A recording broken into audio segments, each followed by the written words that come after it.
Hi everyone, it's Reverend Heidi here at Lochbroom Ullapool Church of Scotland, Manse, and it's good to see you today. It is Wednesday, March 17th. It's St. Patrick's Day, so maybe I should be wearing green, I suppose, but happy St. Patrick's Day to you if you are celebrating that in any way today. Maybe you're having some kind of Irish stew or something tonight.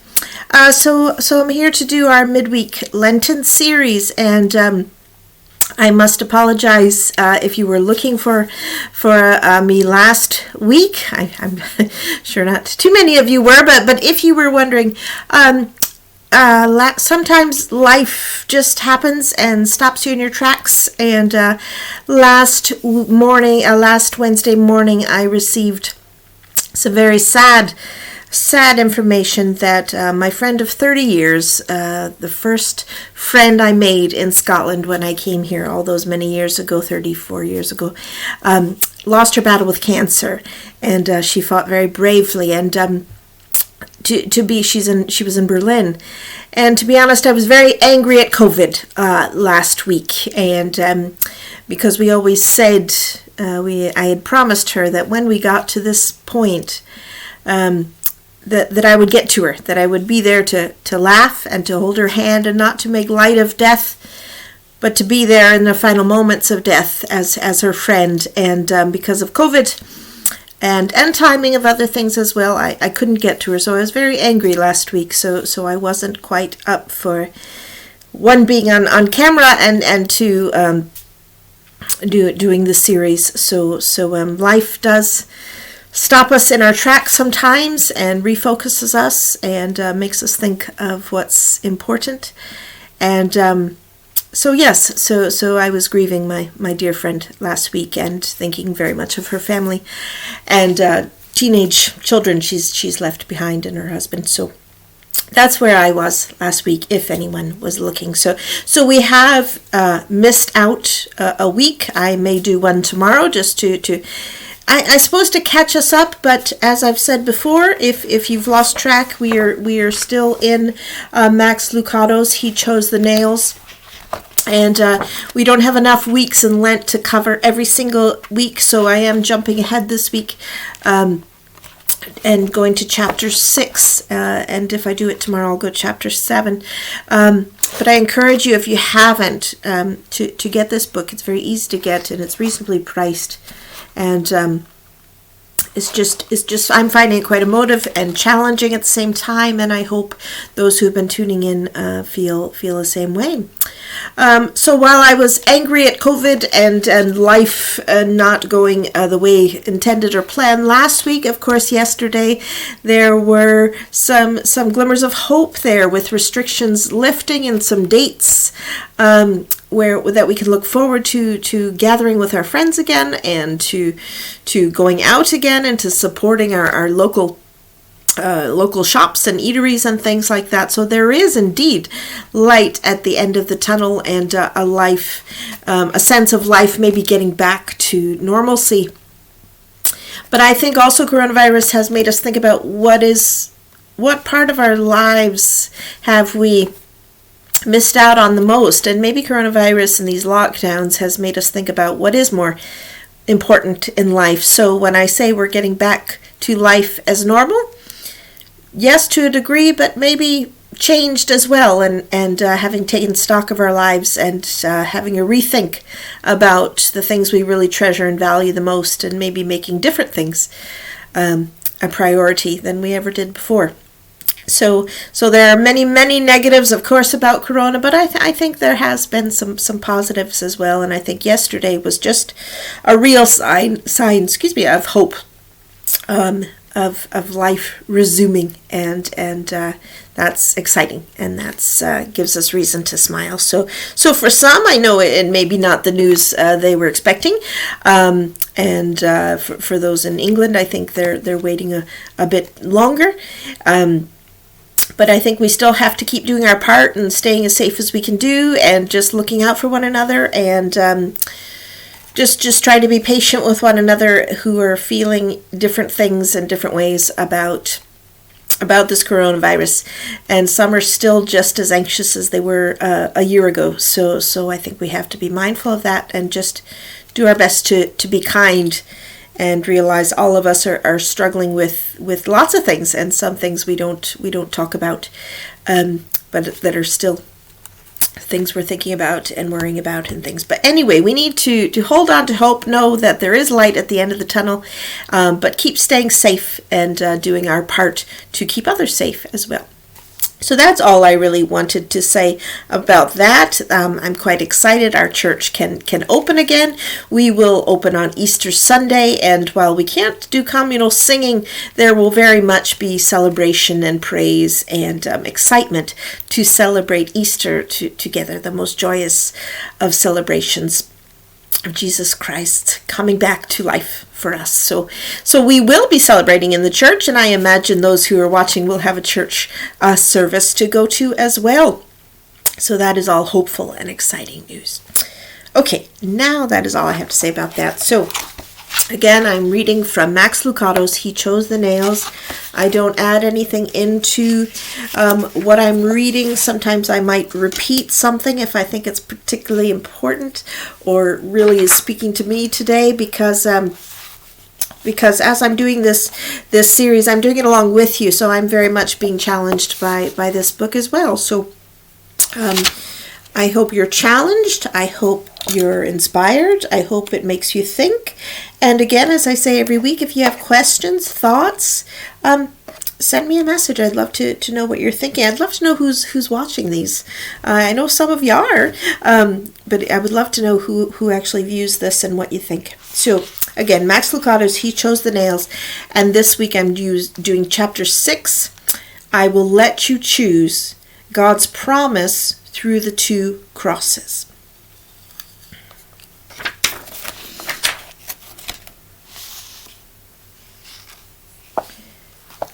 Just 3 thoughts. First, there Jesus was nailed to the cross, and on each side of him a man who was also nailed to a cross. That's from John 19:18. The prison had been stormed, and the gates of the prison had been opened, but unless we leave our prison cells and go forward into the light of freedom, we are still unredeemed in actuality. And that's a quote from Donald Bloch. On the wood of the cross, the world was saved all at once, and whoever is lost loses himself, because he will not receive the Savior, because he falls again and repeats the fall of Adam. And that is a quote, and I hope I'm pronouncing his name correctly, Count Nikolaus Ludwig von Zinzendorf. Not one I've heard of before. Chapter 6. Meet Edwin Thomas, a master of the stage. During the latter half of the 1800s, this small man with a huge voice had few rivals. Debuting in Richard III at the age of 15, he quickly established himself as a premier Shakespearean actor. In New York, he performed Hamlet for 100 consecutive nights. In London, he won the approval of the tough British critics. When it came to tragedy on the stage, Edwin Thomas was in a select group. When it came to tragedy in life, the same could be said as well.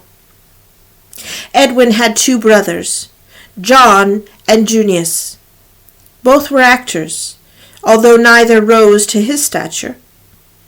In 1863, the 3 siblings united their talents to perform Julius Caesar. The fact that Edwin's brother John took the role of Brutus was an eerie harbinger of what awaited the brothers and the nation 2 years hence. For this, John, who played the assassin in Julius Caesar, is the same John who took the role of assassin in Ford's theater. On a crisp April night in 1865, he stole quietly into the rear of a box in the Washington Theater and fired a bullet at the head of Abraham Lincoln. Yes, the last name of the brothers were Booth, Edwin Thomas Booth and John Wilkes Booth. Edwin was never the same after that night. Shame from his brother's crime drove him into retirement. He might never have returned to the stage had it not been for a twist of fate at a New Jersey train station. Edwin was awaiting his coach when a well-dressed young man, pressed by the crowd, lost his footing and fell between the platform and a moving train. Without hesitation, Edwin locked a leg around a railing, grabbed the man, and pulled him to safety. After the sighs of relief, the young man recognized the famous Edwin Booth. Edwin, however, didn't recognize the young man he'd rescued. That knowledge came weeks later in a letter he carried in his pocket to the grave. A letter from General Adams Boudreaux, Chief Secretary to General Ulysses S. Grant. A letter thanking Edwin Booth for saving the life of the child of an American hero, Abraham Lincoln. How ironic that while one brother killed the president, the other brother saved the president's son.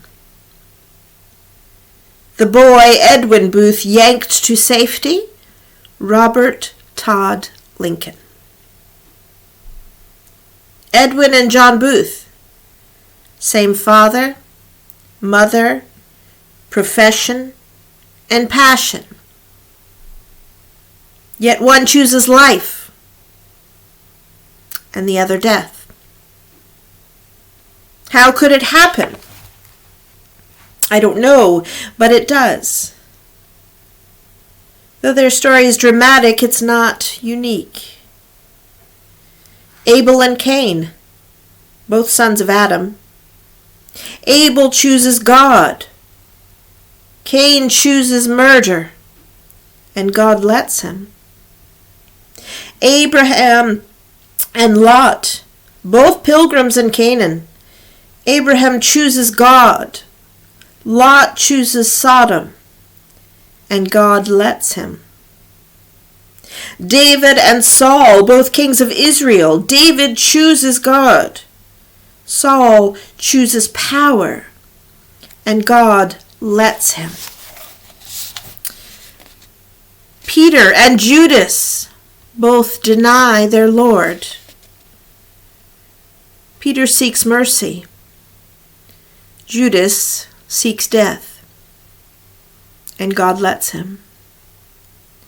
In every age of history, on every page of Scripture, the truth is revealed. God allows us to make our own choices.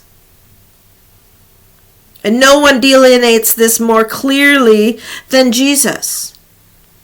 According to Jesus, we can choose a narrow gate or a wide gate, Matthew 7:13 through 14. A narrow road or a wide road. The big crowd or the small crowd. We could choose to build on rock or sand, serve God or riches, be numbered among the sheep or the goats. Then those who rejected God, will go away to eternal punishment, but the righteous to eternal life. God gives eternal choices, and these choices have eternal consequences. Isn't this the reminder of Calvary's trio? Ever wonder why there were 2 crosses next to Christ? Why not 6 or 8 or 10? Ever wonder why Jesus was in the center? Why not on the far right or the far left? Could it be that the 2 crosses on the hill symbolize one of God's greatest gifts, the gift of choice? The 2 criminals have so much in common. Convicted by the same system, condemned to the same death, surrounded by the same crowd, equally close to the same Jesus. In fact, they began with the same sarcasm. The 2 criminals also said cruel things to Jesus. Matthew 27:44. But then one changed. One of the criminals on a cross began to shout insults at Jesus. "Aren't you the Christ? Then save yourself and us." But the other criminal stopped him and said, "You should fear God. You are getting the punishment he is, same punishment he is. We are punished justly, getting what we deserve for what we did. But this man has done nothing wrong." Then he said, "Jesus, remember me when you come into your kingdom." And Jesus said to him, "I tell you the truth, today you will be with me in paradise." Now, much has been said about the prayer of the penitent thief, and it certainly warrants our admiration. But while we rejoice at the thief who changed, dare we forget the one who didn't? What about him, Jesus? Wouldn't a personal invitation be appropriate for him? Wouldn't a word of persuasion be timely? Does not the shepherd leave the 99 sheep and pursue the one lost? Does not the housewife sweep the house until the lost coin is found? Yes, the shepherd does. The housewife does. But the father of the prodigal, remember, does nothing. The sheep was lost innocently. The coin was lost irresponsibly. But the prodigal son left intentionally. The father gave him the choice. And Jesus gave both criminals the same. There are times when God sends thunder to stir us. There are times when God sends blessings to lure us. But then there are times when God sends nothing but silence, as he honors us with the freedom to choose where we spend eternity. And what an honor it is. In so many areas of life, we have no choice, if you think about it. You didn't choose your gender, you didn't choose your siblings, you didn't choose your race or your place of birth. Sometimes our lack of choices anger us. It's not fair, we say. It's not fair that I was born in poverty, or that I sing so poorly, or that I run so slowly. But the scales of life were forever tipped on the side of fairness when God planted a tree in the Garden of Eden. All complaints were silenced when Adam and his descendants were given free will, the freedom to make whatever eternal choice we desire. Any injustice in this life is offset by the honor of choosing our destiny in the next. Do you agree? Would you have wanted otherwise? Would you have preferred the opposite? You choose everything in this life, and he chooses where you spend the next.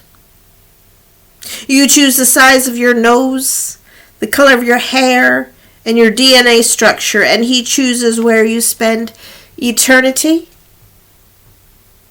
Is that what you'd prefer?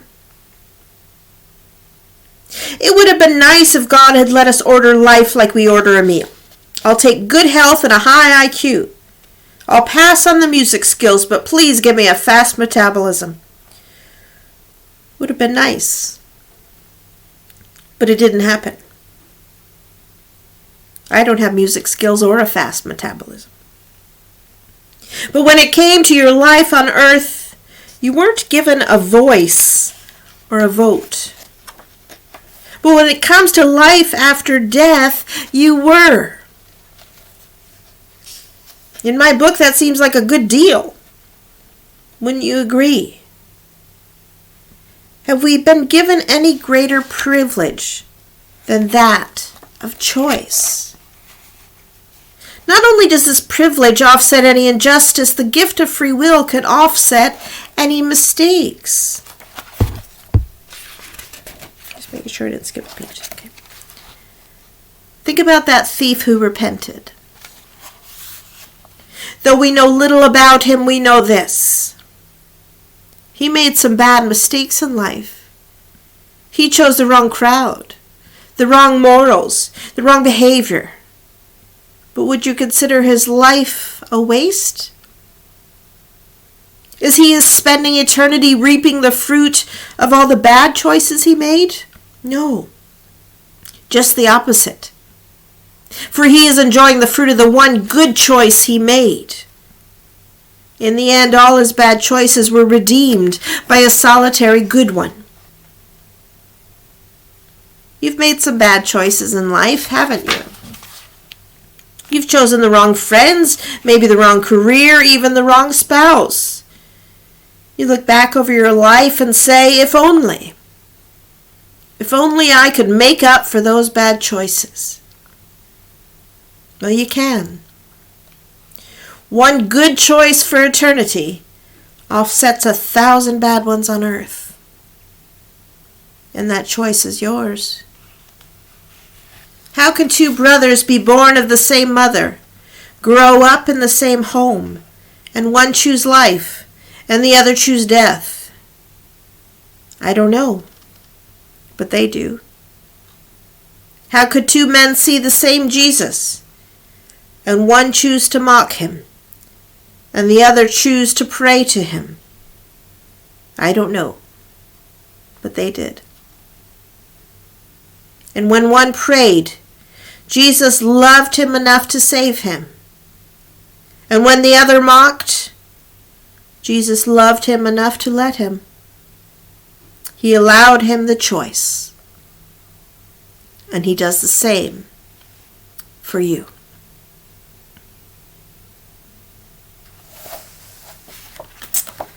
And that's the chapter for this week. Again, Max Lucado, he chose the nails, powerful words, powerful message.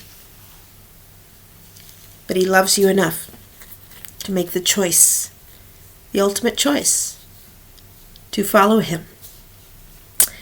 And I'm going to leave you with that today, and I wish you all are well and okay and staying safe.